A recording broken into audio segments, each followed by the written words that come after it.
1998 ഇന്ത്യയിൽ തരംഗം തീർത്ത ഹോണ്ട ആക്ടിവ പുറത്തിറക്കിയ കൈനറ്റിക്കും ഹോണ്ടയും തങ്ങളുടെ കൂട്ടു ബിസിനസ് അവസാനിപ്പിച്ച് വഴിപിരിയുന്നത്.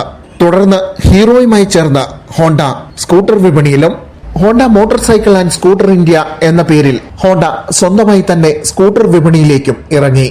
നിലവിൽ ബൈക്കുകളുടെയും സ്കൂട്ടറുകളുടെയും വിൽപ്പനയിൽ ഇന്ത്യയിൽ ഏറ്റവും മുന്നിൽ ഈ ജാപ്പനീസ് കമ്പനി തന്നെ. 24 വർഷങ്ങൾക്ക് ശേഷവും വിപണിയിൽ കരുത്തോടെ നിലനിൽക്കുന്ന ആക്ടിവ എന്ന സ്കൂട്ടർ ഹോണ്ട പുറത്തിറക്കുന്നത് 2001 2.5 കോടിയിലധികം സ്കൂട്ടറുകൾ വിറ്റ് ഇന്ത്യയിൽ ഏറ്റവും വിറ്റഴിക്കപ്പെട്ട സ്കൂട്ടർ എന്ന റെക്കോർഡും ഈ ജാപ്പനീസ് കമ്പനിയുടെ പേരിൽ തന്നെ. ഈ റെക്കോർഡിലേക്ക് എത്താൻ ഹോണ്ടയെ സഹായിച്ചത് ആക്ടിവ എന്ന സ്കൂട്ടറാണ്. ഇന്ത്യയിൽ ഗിയർ സ്കൂട്ടറുകൾ ഇല്ലാതാക്കിയതും ആക്ടിവ എന്ന സ്കൂട്ടർ തന്നെ. ആക്ടിവയുടെ ആദ്യ ജനറേഷൻ 100cc എഞ്ചിൻ കരുത്തിലും 50 കിലോമീറ്റർ മൈലേജിലുമായിരുന്നു.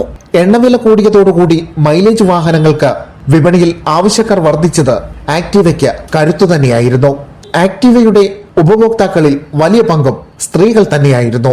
സ്ത്രീകൾക്ക് വളരെ എളുപ്പത്തിൽ കൈകാര്യം ചെയ്യാൻ കഴിയുന്ന സ്കൂട്ടർ എന്ന സൗകര്യവും ആക്ടിവയ്ക്ക് വിപണിയിൽ കരുത്തു നൽകി. അതോടെ സ്കൂട്ടർ വിപണി ആക്ടിവ കൈയടക്കുകയായിരുന്നു.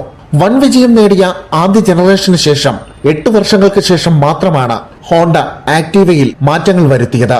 2009 ആക്ടിവയുടെ രണ്ടാം ജനറേഷൻ 150cc എഞ്ചിൻ കരുത്തിൽ ഹോണ്ട പുറത്തിറക്കി. 2015 മൂന്നാം ജനറേഷനും 2017 നാലാം ജനറേഷൻ BS4 എഞ്ചിനിൽ ഇറക്കി.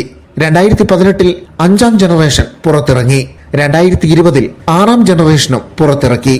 ആക്ടിവ 125 ആണ് നിലവിൽ ഹോണ്ട വിറ്റഴിച്ചുകൊണ്ടിരിക്കുന്ന ആക്ടിവ മോഡൽ. ബൈക്ക് പ്രേമികളെ പോലും സ്കൂട്ടർ പ്രേമികളാക്കി മാറ്റുവാൻ ആക്ടിവയ്ക്ക് കഴിഞ്ഞു. ആക്ടിവയുടെ ഈ കരുത്തിന് പിന്നിൽ Honda motor cycle and scooter India സിഇഒയും പ്രസിഡന്റുമായിരുന്ന കീറ്റ മുറാമസ്തു വഹിച്ച പങ്ക് വളരെ വലുതാണ്.